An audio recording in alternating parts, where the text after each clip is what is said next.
Good afternoon. So I want to really thank Steve and Courtney for allowing us to talk today. Really want to thank Orbit for the setup. He covered a lot of territory I don't have to cover now, so not going to be redundant. But what I want to talk to you today about is what we have been pursuing with the AIAA as the sort of the sponsoring organization, and something we have called the Cislunar Ecosystem Task Force. Rather large undertaking. We probably have 12 to 13 working groups. We have 6 lines of effort you'll see later, probably 50 plus companies and about 135 to 150 individuals from across those companies. But let me give you a little background of how this got born. So in summer of 22, we started having conversations within AIAA around what we call the Cislunar Fuel Depot. You know, we have to have fuel to be able to move in the cislunar environment. So depots, fuel depots in particular, were out of vogue. They came back into vogue. And we had a workshop that we hosted with the AIAA out at Aerospace. We invited primarily the private sector. We had about 21 or 22 companies represented, probably C-suite types.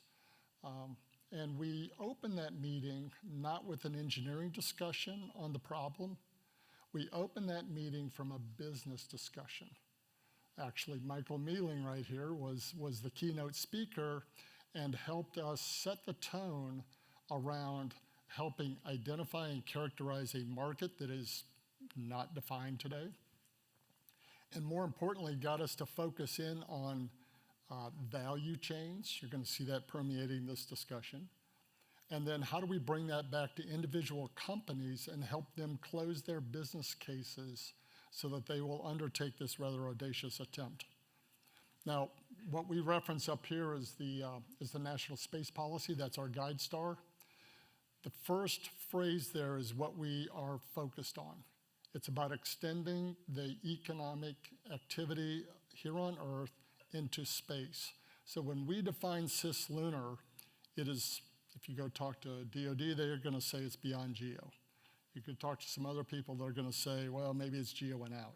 We define it as economic activity from here on the Earth out past the moon, okay? We did a little bit of a who, what, where, when game here. So the red is basically going to be the where, right?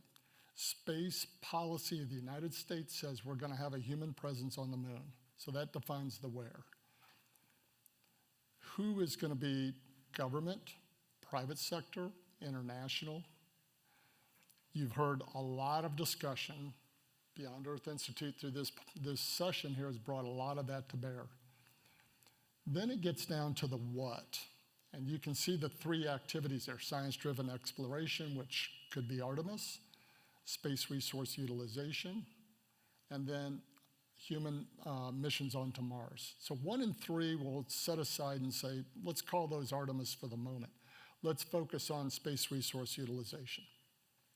The other thing I want you to think about, and we use this term almost interchangeably, but it is not. We talk about a cislunar ecosystem, and we talk about a cislunar economy. Those are 2 different things. We talk about ecosystem in the vein of the adjacent industries and the infrastructure layers as an enabler for that economy. So we're trying to refine our language and how we view this. So here's an interesting perspective that it took us a while to get our heads around, almost a year and lots of different conversations. We're focused on infrastructure, right? Many of you in this room are going to be infrastructure providers if you're not already. We have typically, over the 50 to 60 years of the space domain, space industry, we've really been living on the R&D line and then translating that into mission-specific activities, whether it's for the Space Force, for NASA, whatever. But that mission-specific line, and you've heard some of those conversations today, tends to be purpose-built, mission-specific. It typically has been a closed architecture. It's getting better. And it's a budget-constrained environment, which may or may not be commercially viable on the backside. So that's a very interesting perspective on where we are today. What we're trying to get to is that Cislunar ecosystem.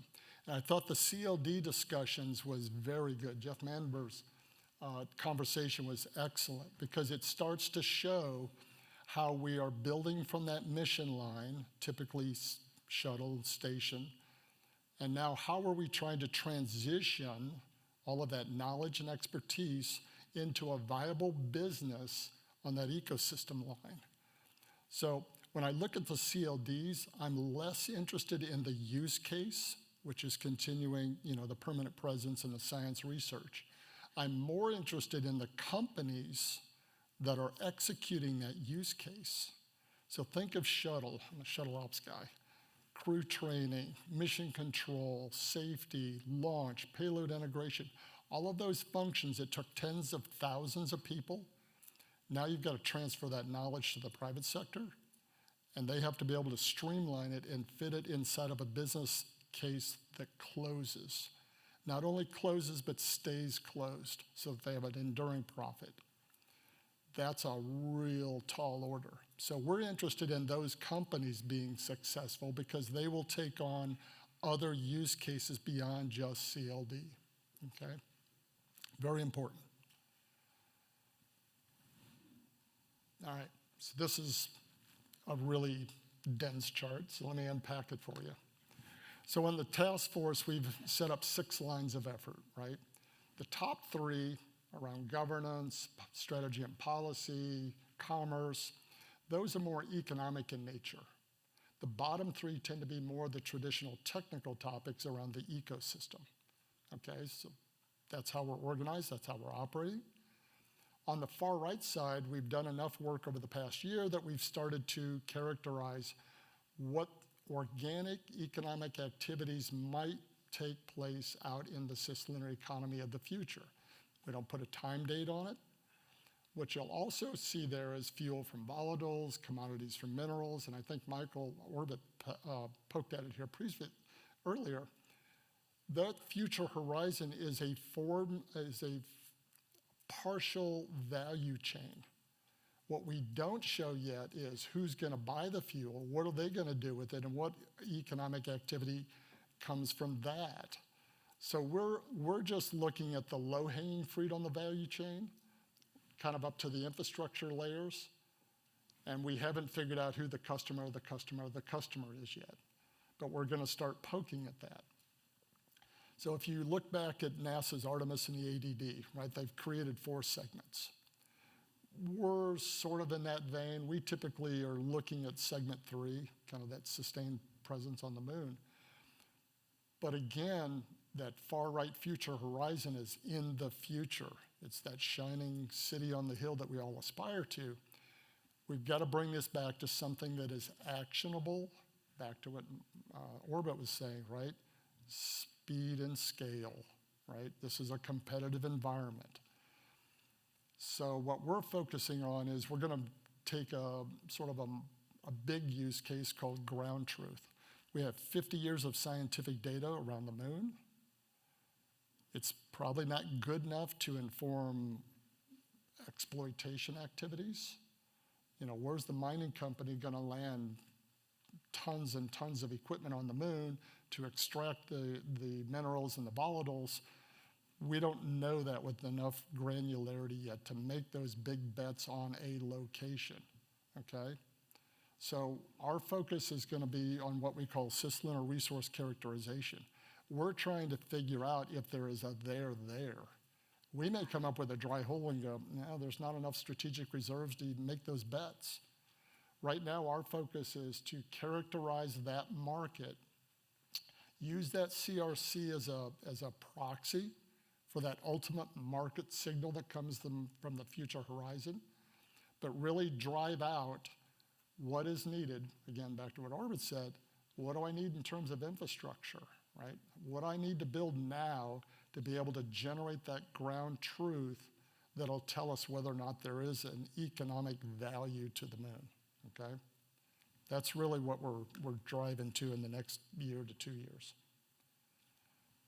So, It's a business, right? That's what we keep talking about is what's the cislunar economy? We have typically, being engineers, we typically have lived in that lower right corner talking about the 12 infrastructure layers, okay? We've started to poke at the customers at the top. Typically, NASA, government, is the first customer. We need a lot more customers to come in. What we're trying to do is to take that lower left corner and how do we change the calculus of the business case of the various companies that are going to build and deliver those infrastructure layers and hopefully make a profit. So this is about changing the math for the business case. We've got lots of engineers. We've got a lot of very talented companies that can do the engineering. We're looking for the customers, but now we have to change the business case. We have to change the business calculus. So with that, I'm going to conclude, and we'll go to our next speaker who will basically pick up where I've left off. Thank you.